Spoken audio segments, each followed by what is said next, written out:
What's up, everybody? Today, I go on a rant about Mark Twain. We math check how many kids you need to repopulate a planet, and we ask the question, what kind of hostage negotiation can Shereese get behind? Stay tuned to find out.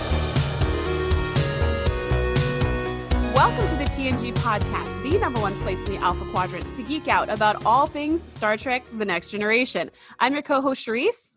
I'm your co-host, Andrea. Shereese, today we're talking about Season 1, Episode 16, When the Bough Breaks. This episode was written by Hannah Louise Shearer and directed by Kim Manners, who you may know as a director of 52 episodes of X-Files. Oh my gosh, that's a lot of episodes. That is, I know. And I know it's a favorite of your show, so I thought you might like that. It totally is. Now I have to look back and see if any of those episodes feel like this episode. Oh, totally. Oh, that's a great idea. All right, so the star date in this episode is 41509.1, and the Enterprise enters the Epsilon Mino system, searching for the legendary world of Aldea. The planet decloaks and reveals itself to the ship. The Aldeans beam down Commander Riker, Counselor Troy, and Dr. Crusher and explain that they have been unable to bear children for many years. They have revealed themselves in the Enterprise in hopes that they could trade their advanced technology for some of the Enterprise's children so they could repopulate their world. Riker refuses, of course, and the crews return back to the Enterprise. But simultaneously, 7 children, including Wesley Crusher, are kidnapped. All right, let's do a little bit of an overview of our thoughts. And then Perfect. Let's jump into the rest. Perfect. So what are your overall thoughts and feelings on this episode? So overall, I really like this. I feel like this is just classic Star Trek. It's super nostalgic. Like it doesn't suck like our last week's episode. Totally. It made me really happy. What about you? I would have to say same. Like, we're going to be agreeing a lot in this teardown because I liked how it felt. I liked the set design, the costumes. I liked the problem. I liked the solution. Like I just liked all of it. So let's get into it. Yes. So Aldea, they explain in the beginning of the episode that Aldea is kind of like the lost city of Atlantis, but in space. Yes.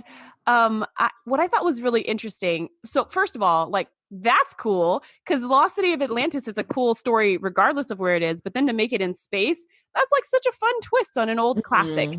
So that's idea number 1. Yeah. Idea number 2 was the planet was supposedly cloaked to avoid marauders all of this time so that they can be safe or something like that. Right. But Troy sensed the planet regardless of the cloak. And that made me think, why? Not why, but is it possible for Troy to sense cloaked vessels like Romulans or Cardassians, which I don't know if Cardassians have cloaks, but yeah, why can't she sense them then? You know, why do we even need our sensors? Or cloaked Klingon ships? She should be able to be like, wait, there's a ship somewhere. I feel it. Right. You know what? That brings up a good point. When you started that sentence, I thought you were going to go a different direction. I thought you were going to say, can't other Beta Z ships just sense Aldea as well? So it wouldn't be cloaked forever. But you're right. Like, you went the other way where it's like she can also kind of sense anything that's cloaked. Sure, why not? And then that would make her a great asset for security. It absolutely would. That does beg a very good question. I wish this would have been actually like explored a little bit more. And maybe it is like in later episodes. But yeah, she is in that moment in the beginning. I thought, here she is being super useful. Me too. She has the one skill that literally nobody else aboard the ship has.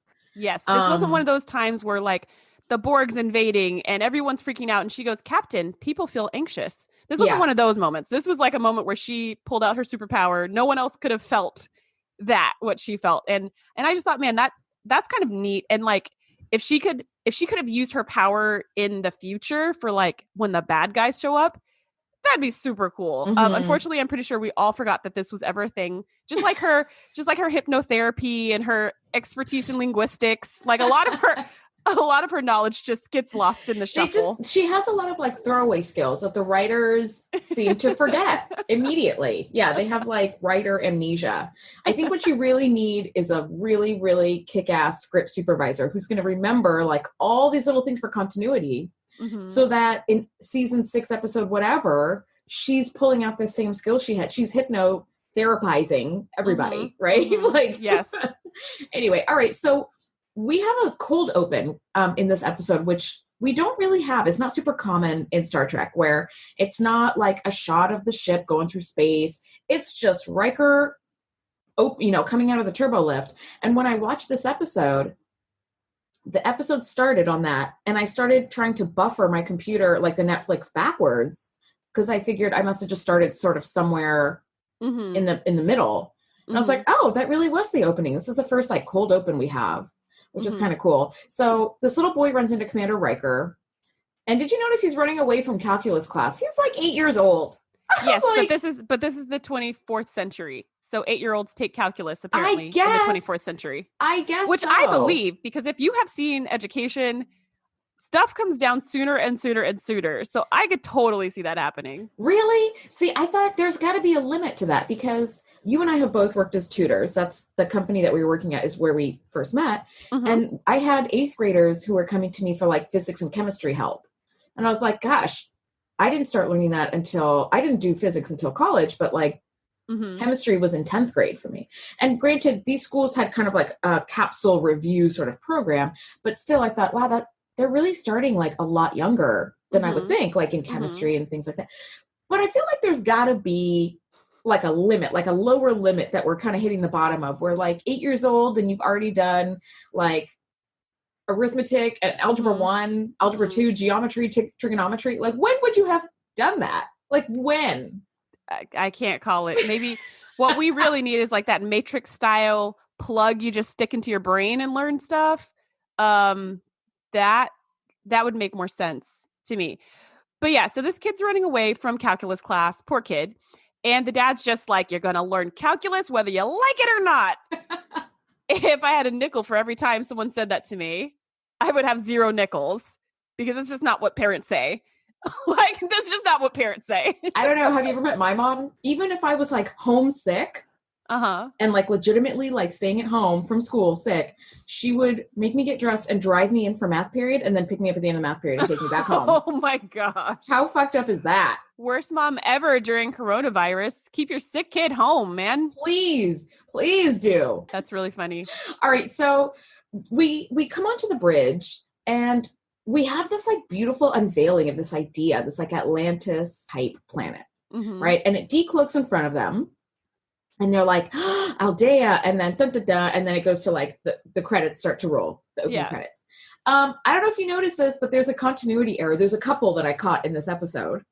When they were talking about Aldea and the planet unveils itself, Commander Data is sitting at comms, just like pushing his buttons. And then the credits roll and the credits end and we're like back on the bridge. And they're talking about Aldea, and Data is just barely sitting down and like pushing the comms panel towards himself. And I'm like, where were you? He went to the bathroom during the credits. I mean, the credits are kind of long. They are very long. It's an amazing theme song, but it is a very long opening credit. It's good. It's really good. The visuals are super awesome. Oh, Picard's whole speech of space. You're just like, ooh, it gives you chills when you first hear it. I know. I do love that. And I love that it starts on the planet Earth and then it kind of like backs away. Like, super cool.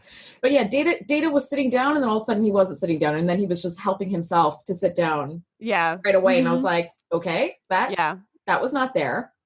There were a few moments in the episode, I guess. I only saw one at the very end and I was like, wait, what? What just happened?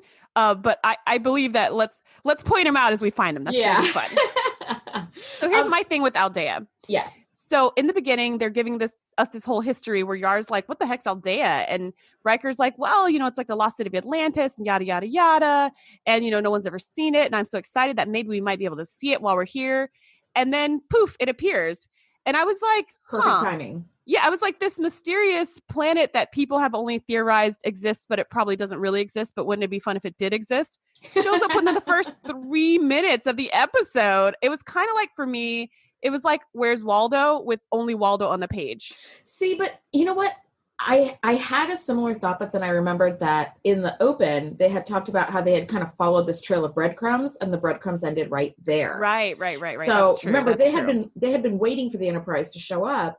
And trying so as soon as it did, they kind of unveiled themselves. That's a good point. And they were probably listening in because they knew like everything about everybody. They sure did. Creepy. They sure did. I know, it was super creepy. It was very like, please, Alexa, turn off.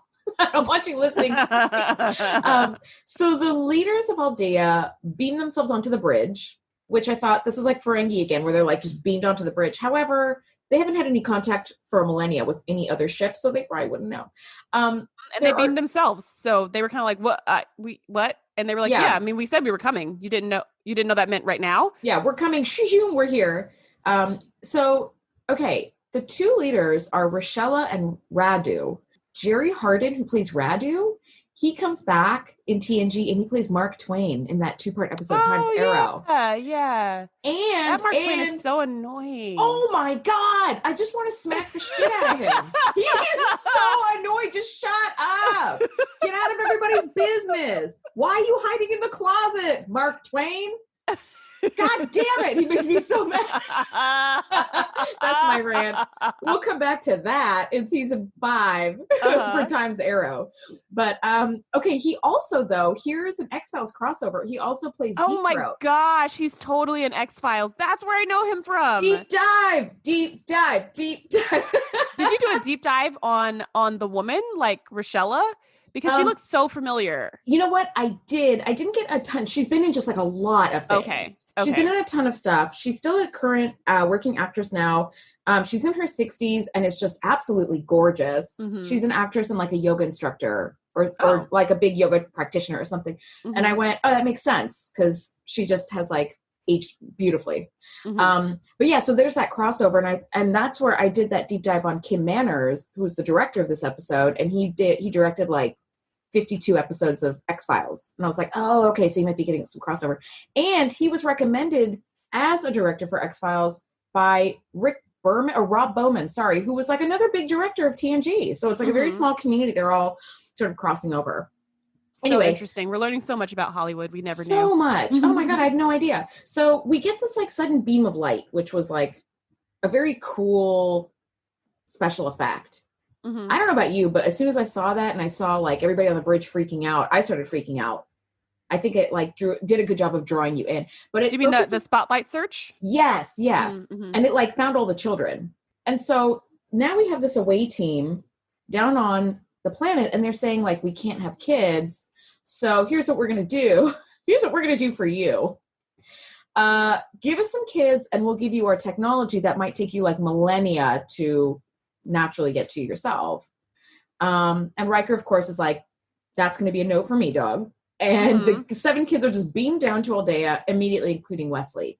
What are your thoughts? Yeah, I mean, this is like, they're such bullies, but they are like intellectual bullies, right? They're intellectualizing what they're doing. And Captain Picard even points this out later on where he's just like, they're trying to have their way regardless. And now they're trying to rationalize why they're going to do what they're going to do.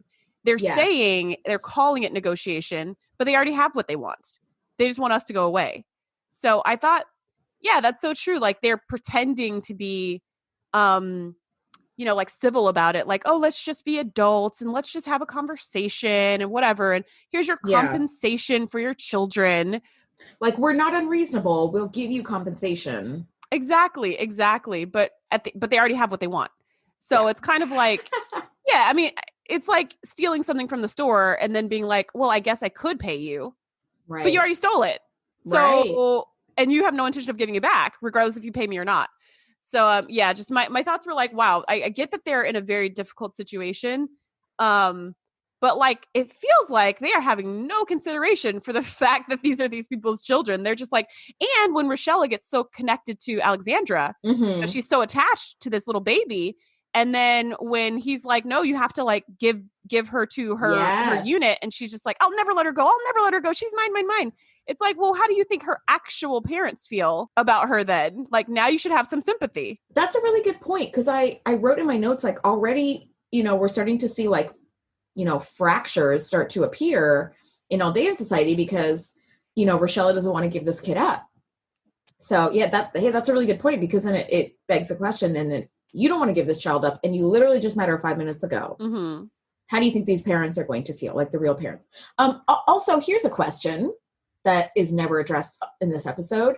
If you have an entire planet of sterile people, introducing 7 individuals is not going to do anything to bring that population back up.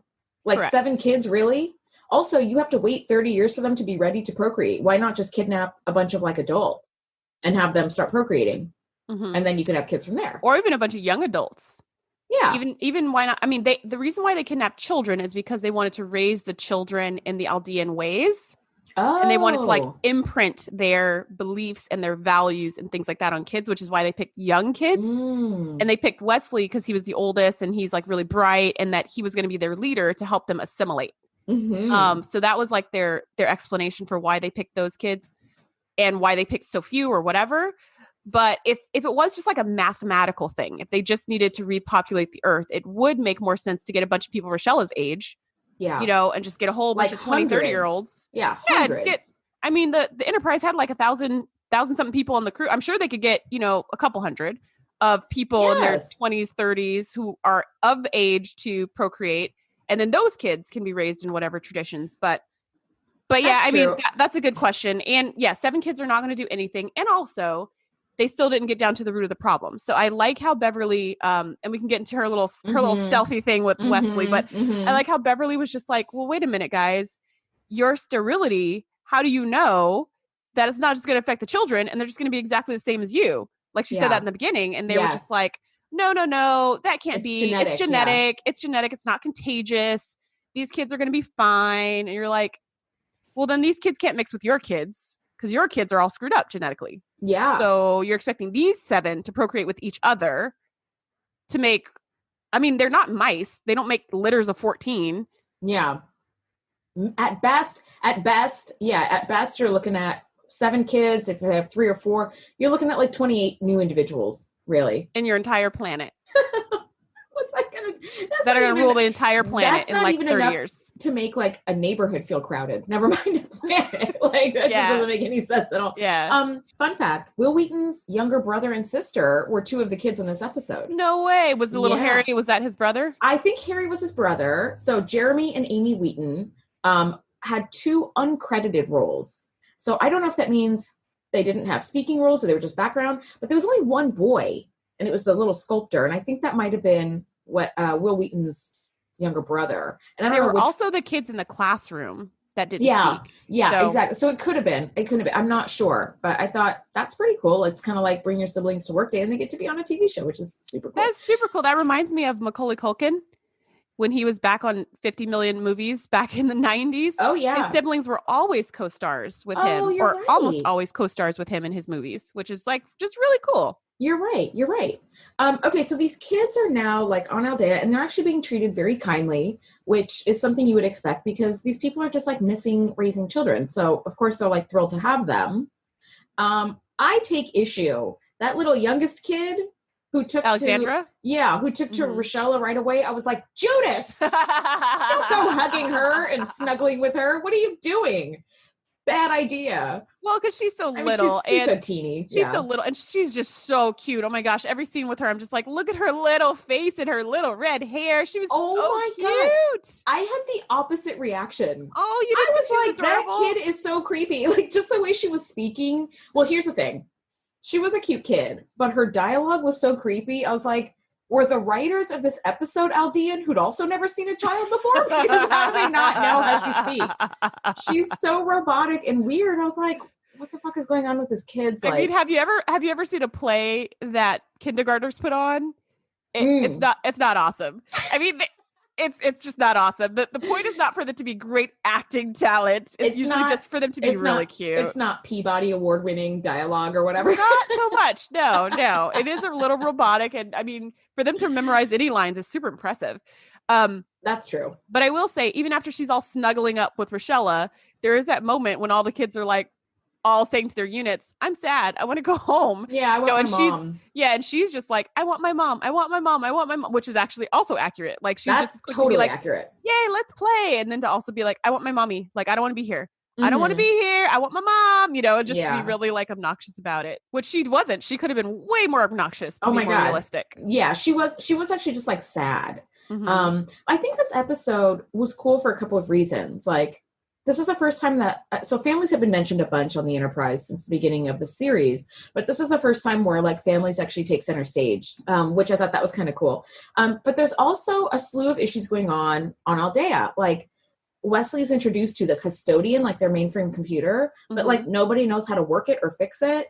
And when he asks like, what's behind that door? They're like, I don't know. Like, so it starts to kind of create, for me at least, that question in my mind where I'm like, when you become too reliant on technology, you kind of coast on it and like rest on your laurels. But like, what happens if you actually need to ask some critical thinking questions or fix this technology that on this planet is like making life so simple and easy and lovely for you? And then of course we have like the issue of the Aldeans being sterile, which we'll talk about in a second. Like there are reasons why. So it's like, it kind of puts a lot of like balls in the air, at least for me, in watching this episode, which I loved because it wasn't just the kids are kidnapped and that's that. Like there's shit going on the planet too, where you're like, huh, what is all this? And I love that Wesley was one of the people who was like, you guys know that you need to like know how to fix your computer because it's going to break. And the fact that it had run over a millennia with no problems, like, false. False. Right. Like, oh no, we'll never have to fix it. And he's like, every machine needs maintenance. Every single piece of technology. Yeah. Like you can't just let it go. Yeah. And she's just like, wow, you do ask a lot of questions. Just like, isn't that why you picked him? Because he's right. You picked him because he's like inquisitive, and then you're like, stop being so inquisitive. Yes, I literally had a boss who was just like that. Right. I got hired and she was like, wow, I love how you ask so many questions. And I was like, yeah, I really, I appreciate that. And it's because I really want to know how to do certain things and what's going on. And I think no question's a dumb question and all of that. Yeah. And, a few months into working there, she's like, oh my gosh, you asked so many questions. Be right? careful I what was you like, wish for. Exactly. I was like, yeah, still the same person that you had hired. Like, I have not changed. Mere months ago. Yeah. And then it became like, you're questioning me too much. And then it was like, okay, this is a good time to go ahead and exit this position. Another thing. So we have the Aldeans who are like, we just rely on our technology because it's awesome. And then we've got the parents on the ship who I felt like they should have had way more emotions, like way more emotions. They should have been so much more heightened. I do appreciate how Beverly was like, we are Starfleet. We all knew the risks when we signed on for this. When we brought our families on, we knew that there were risks and that this could be one of them. And I kind of appreciated that because Beverly's always so cool under pressure when Wesley's being kidnapped or, when Laura was going to like shoot him in the face or that like. Poor kid, man, has gone through so much. And every time he goes through something crazy, she's just like, my son. And that's it. She's not like, oh my God, he's going to, like she's never like really emotional. And so again, when he gets kidnapped off the bridge, Beverly's just like, my son, and I'm like, that's it. That's all you got to say. But then when she gave that kind of counsel to the other parent, I was like, you know what? That is true that they did sign on for this. This is a military vessel. They do have considerations. This isn't like they were walking down the street at the grocery store and their kid got kidnapped. Yeah. It's like they're in a dangerous situation. So I was like, I guess it kind of makes sense that they're not losing their crap.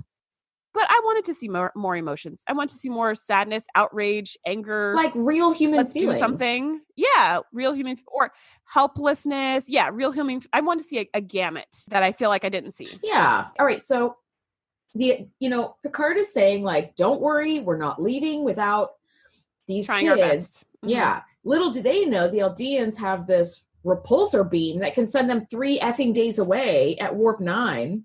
And he's like, that's just the tiniest bit of our power. And if you persist and you do not comply with what we want, we're going to push your ship so far away by the time you get back, your children will be grandparents.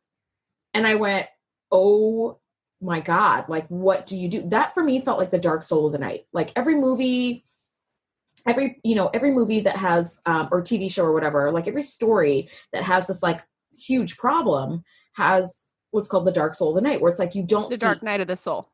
Is that what it's called? Mm-hmm. The dark night of the the soul? dark night of the soul. The soul has a dark night. Oh, okay. So all of these TV shows and movies have the dark night of the soul, where it's like you can't come back. Like you don't see any way to fix this, because if they don't comply, they're going to be sent so far away, like they'll never get back to their kids. Mm-hmm. And that for me was the dark night of the soul. Yeah, when I saw that part, I was like, wow, now this is a hostage negotiation I can get behind, as opposed to too short a season. Right? Like, I'm sorry, that was amazing. We need Shereese. That right. That right there is the quote of the episode. Now, this is a hostage situation I can get behind. Or hostage negotiation. Yeah, because here's what I'm saying. Merchandise. Oh my God. And we probably will have that. So in our episode that we reviewed last week, Too Short a Season, there was a hostage crisis there that just was never a thing. We never see the hostages. They never get rescued. We never know. It was a MacGuffin. It was just dumb. Like, we don't know why it was just dumb. Everything about it was dumb. And you're just like, we don't even care about the hostages now. We don't even know who these people are. They're just like regular people. It was just dumb. So when we were talking about it last week, we were just like, but why this and why that? And what about them? And there's so many unanswered questions, and we don't feel any emotional attachment to them. We more feel an emotional attachment to that admiral who was an idiot. And so our emotional attachment was like anger or frustration at the admiral, but that was it. Here, in this case, when they get pushed away 3 days by this repulsor beam, you're just like, holy crap. Now, this is a legit hostage situation. Like, how do we get out of this? We care about this. We care about this. We're like, oh my gosh, it's the children of all things. And even though they're being nice to the kids, they're not being mean to the kids, and they're giving the kids a great future and all that stuff. They still kidnap kids. We can't ignore that. Mm-mm. We need to get these kids back. And there is no way that the Enterprise can get through their advanced technology. They just do not have the skills. They see this little like fluctuation in the force field, but that's not enough to just beam the kids out, because the Aldeans said the only thing that can beam through our force fields are our transporters. No one else's transporters can work. Yeah. And you're just like, oh man, see, this is what I love. I love these episodes like this, where you really can't in your mind think of a solution. Exactly. That's what I love about that Dark Night of the Soul, because you as an audience member knows, okay, it's 15 minutes until the episode wraps up, so they surely are going to come up with something, but I can't think of any way. Like in, what was that one of the horribly racist episodes, Justice, where Wesley is going to be put to death. Man, poor Wesley has been through the fucking ringer. He's about to be put to death by mostly naked people, no less. And that God ship is like, don't interfere with my children, whatever. But the I think they're called the Edo. Remember, they were like, you could just transport away and there's nothing that we'll be able to do about it. So as an audience member, we're not totally invested in like what's going to happen to Wesley. Like, we know if it really gets down to it, you can just beam him up and zip away at warp 7 and you're fine. But here it's like, this was good writing. This was like, you have to do what we want, because now the lives of our children are at stake, or your children are at stake. And like, we will send you so far away, there will be no hope of getting back to them. Yeah. I mean, there's not even going to be hope of you getting back to Earth. If by the time you get back here, you'll be grandparents. Like, they're going to push them into the Delta Quadrant like Voyager. Yeah. And also, this is reminding me of Angel 1, where they were going to kill all of the people who crashed on their planet. And then we're starting this upheaval about men's rights. Right. They were just going to kill them all. And it's the same thing where it was just like, if it comes down to it, before they say, execute, we're just going to be like, and get, beam us up. 5 to beam up, yeah. And just going to beam everybody up. And so it was the same thing where why it was interesting is because it was a question of gender equality. And so that was the interesting part. But the danger of dying was not as scary, because you're like, they could just beam up any second. Yeah, but this one, you're like, crap, they can't beam up, and how they can't get in. Out of this? They can't get in. They can't get out. Like, they can't negotiate. What's going to happen? So I thought that was great. This was the first time that we have a conflict where in season 1, where I was like, I honestly don't remember how you guys are going to get around this problem. And they actually do in a really interesting way. It really becomes the children that execute a plan that makes them kind of like undesirable, which is cool, but we're not quite there yet. So they finally, at warp 9, 3 days later, have come back to Aldea. And this part we skipped. Before they got pushed away, Beverly got a chance to see Wesley. And she slipped him. You're right. The little scanner for the tricorder. That's right. And gave him a little nod, and he kind of walked behind one of the Aldeans and scanned her very subtly. Duana, yeah. And then slipped it back to Crusher, which actually worked out, because the 3-day journey that they took back to Aldea gave her time to analyze her findings and figure out what was really going wrong with the Aldeans.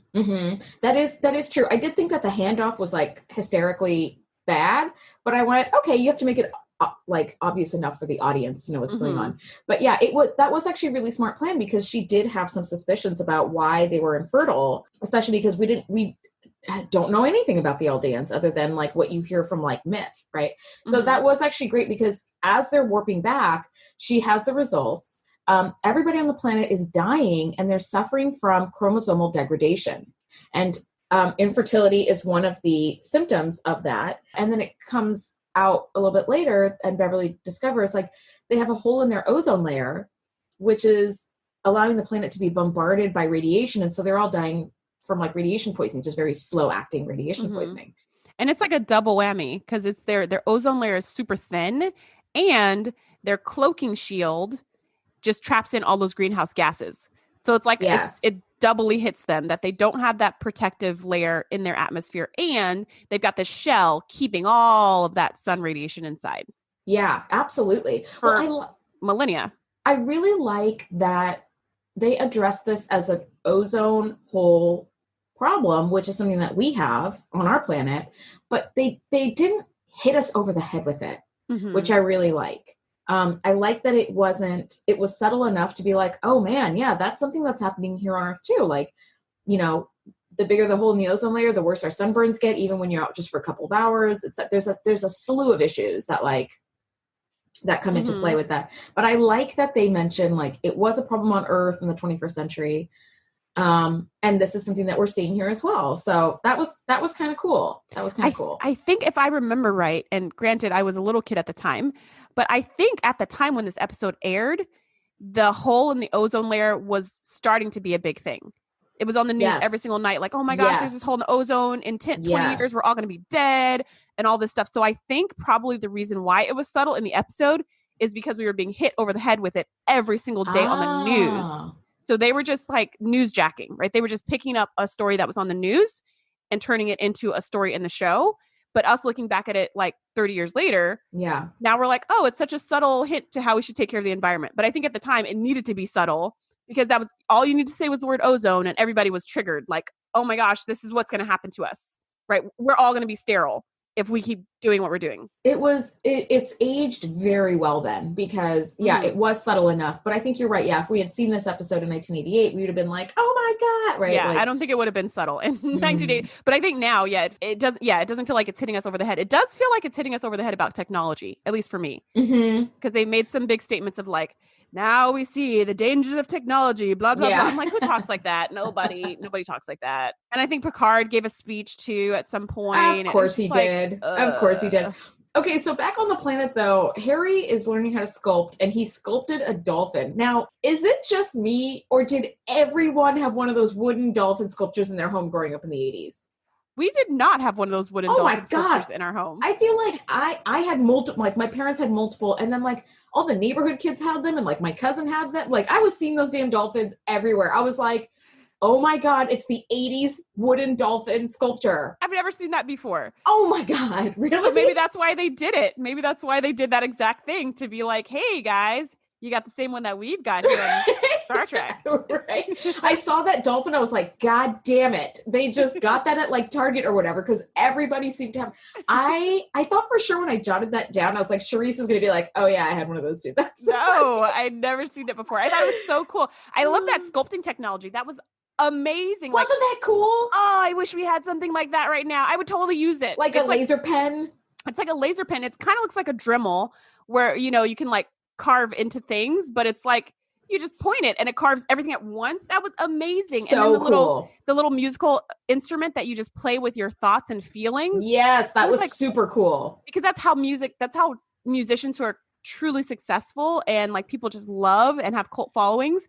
It's usually because they really feel their music and they help you feel their music. Yes. And so to have an instrument that actually responds to your emotions and thoughts, I was like, we need that too. Like, I know. These were so freaking cool. Yeah, they were. This was like prop nerding out right here. Like the props department did such a freaking fantastic job. And even like to look at how, if I were a prop master, like how would I even build that instrument that the girl holds? Because it lights up and it's got these like almost like different colored resin inside, right? So it kind of like blinked all these different colors. I thought it was so cool. It was super duper cool.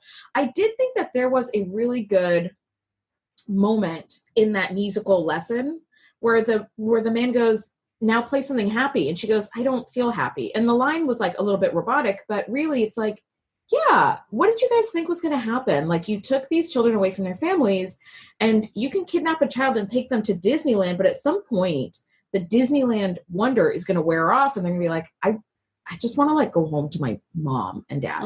Like, when are you going to take? Yeah. So I thought that was actually a good moment, because even that artist seemed to be like, oh, uh-oh. Yeah. And then they talked about it when they were doing their hunger strike, right? Harry was just like, but I kind of like these people, and I don't, are they going to get mad at us? Are we going to get in trouble? And I like them. And Wesley was just like, you know what? I like them too.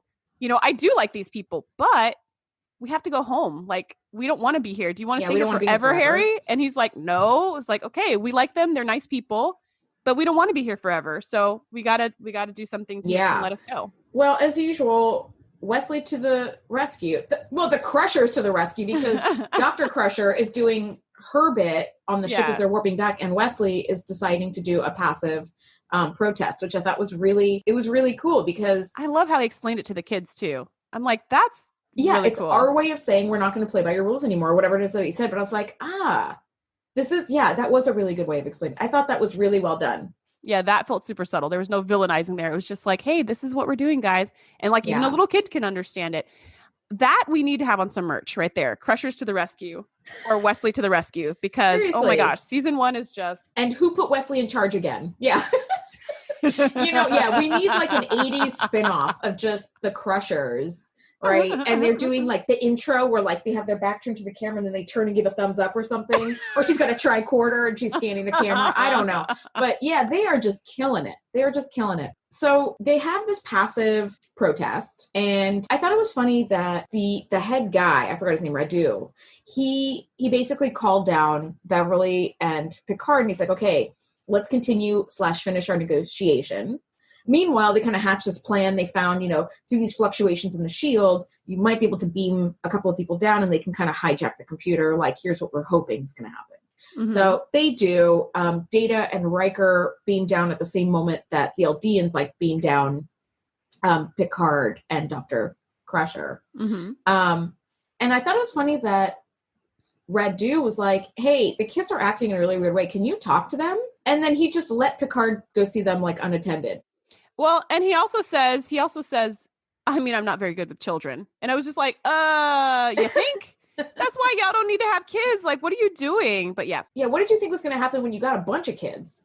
It's not going to make you better. Yeah, but he had nothing to fear from Picard, because he knew they couldn't beam out without them. And I don't think he saw Picard being unattended as any threat whatsoever. Where's he going to go? What's he going to do?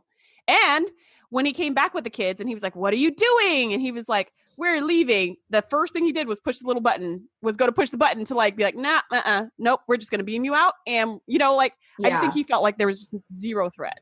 Yeah, I guess you're right. And this was a kind of a cool moment where him and Dr. Crusher were like, listen, you guys are being bombarded by radiation. Your technology that's preserving your way of life is also slowly killing you guys. You can have children with treatment, and we're willing to give you that treatment. And he's like, no. And the way that he refused to listen to any reason, I don't know exactly what it is, but it got under my skin so badly. It was a walks on a Troy moment. That's why.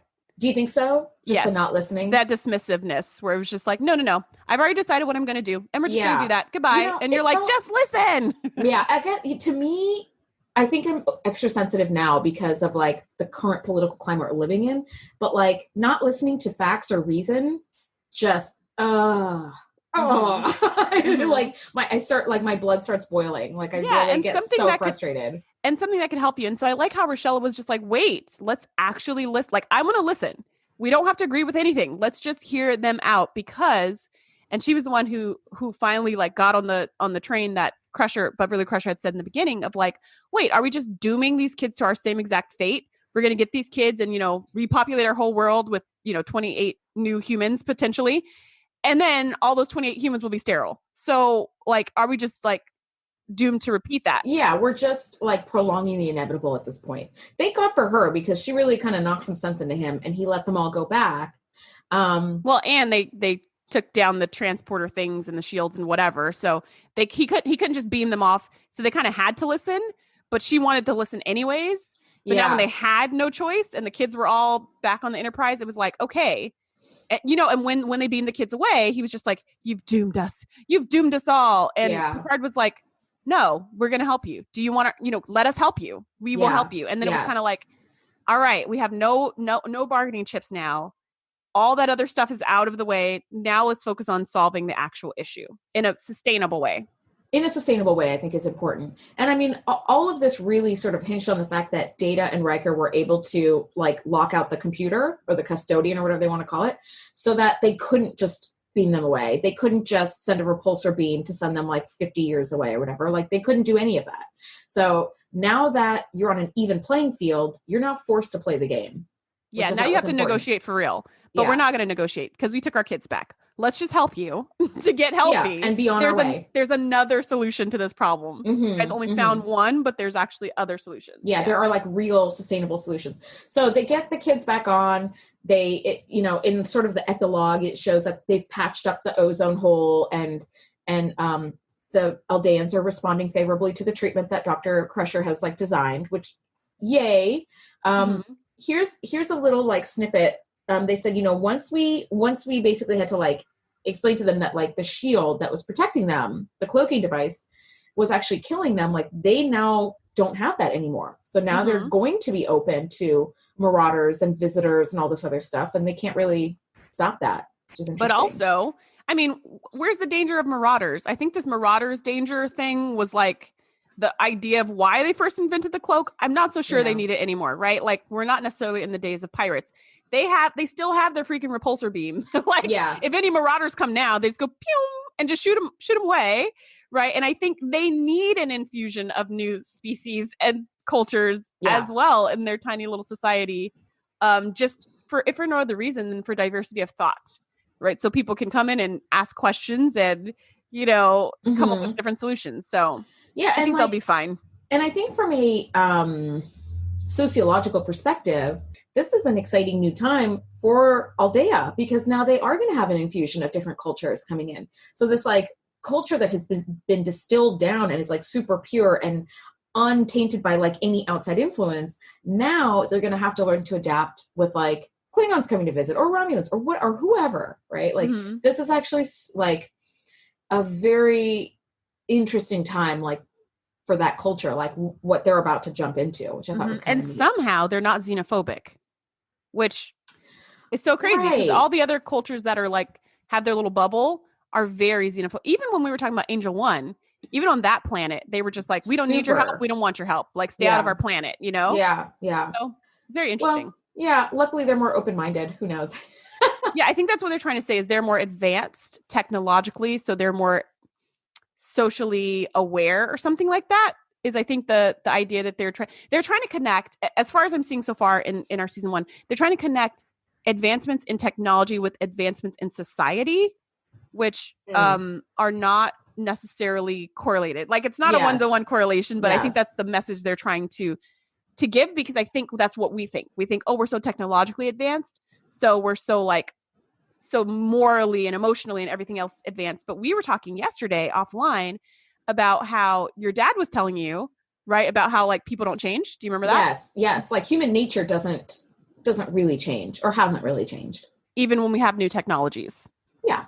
I mean, the way that we in the year 2020 perceive like love and lust and power and greed and desires and things like that are the same way that like the ancient Greeks or the ancient Egyptians perceived those things as well. We just have different like methods of acquiring like information or goods and services, but that's really all. Like I can DoorDash some food and have it be here in 30 minutes, but really that doesn't change like who I fundamentally am as a human. Mm-hmm.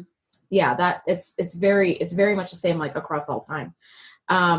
Yeah. So the episode kind of closes out and Wesley brings Alexandra to the bridge. Mm-hmm. And of course, Picard is like, what is the meaning of this? Right. And he's like, well, sorry. She wanted to say thank you. And she gives him flowers and a hug. And I don't know if you noticed this. Is this the continuity error? She was holding a stuffed animal Tribble. Yeah. That creepy little, it was a Tribble. Yeah. That creepy little thing she was holding from the very beginning. Oh my God. It was bothering me so much. And only at the end was I like, is that a Tribble? Is that supposed to be like a little throwback to like the original series? It is. I think it is a stuffed Tribble. I think it might be. So she's hugging him and she has this stuffed animal Tribble And then she pulls away from the hug and it's gone. And I'm like, excuse me, script supervisor, where were you guys? Somebody was on a coffee break and didn't catch this. Like she was holding this, because suddenly it was gone. And I was like, oh, continuity. Which continuity errors for me are kind of a thrill to find, but also disappointing. So I'm like, what do you mean this isn't a real show? What do you mean this isn't a real ship and real people? What do you mean cameras and lighting? No, these people exist. Yeah. This ship is real. Like, yeah. And you know, something we didn't mention yet. Shorty uniforms. Oh, there were a couple shorty uniforms in this episode there as well. There were a couple scants. You know what? I remembered it, but we were already like so deep in our thread of conversation. I was like, whatever. We still see scants. I'm wondering if season 2, episode 1 is where we're going to not see any more scants. No. Although season, you have to wait and see. Yeah, season 3, episode 1 is where we get like the new uniforms, the new and improved ones. So that might be where the scants end, but I really feel like they end in season 1, like at the end of season 1. I don't know, but that's just my prediction. We are only watching like one episode at a time as we review, guys. So we haven't watched like the whole series and we're just going by memory. Like we really don't know when that's going to end. So we'll let you know. Yep. Do you have any final thoughts on this episode? My final thought is this was great. This episode was great. It made me happy. It was so much better than the last week's episode of Too Short a Season. And I just feel like we're on the uptrend. I'm very hopeful. Yeah, but then we hit Skin of Evil in like 5 episodes and it goes all down the drain again. But then we hit Conspiracy and it's so good. But then we hit the next episode, Neutral Zone, and it's really bad. But then we hit season 2 and it's really good. So I'm hopeful. We're on an upward trend. You know what? This is like a weight loss battle, right? You go down a little and up a little, and then go down a little and up a little, you know, but we're going the opposite way. We're going up mostly, but down just a little. Yeah, I like this episode. Oh, I really liked the set design on Aldea. Like it felt like a totally different place, a different planet. Like I love when they go to these different planets and they have these totally like vastly different feels to them. They're so cool. Like the set designers killed it in this one. Yes, and the costumes were really good too. I really like that. The main guy, Radu, he had this like fabric shirt, but it had a leather trim for the collar, and I was like, leather and fabric, that's amazing. Like I love that hard and soft wonderful. Mix of textiles.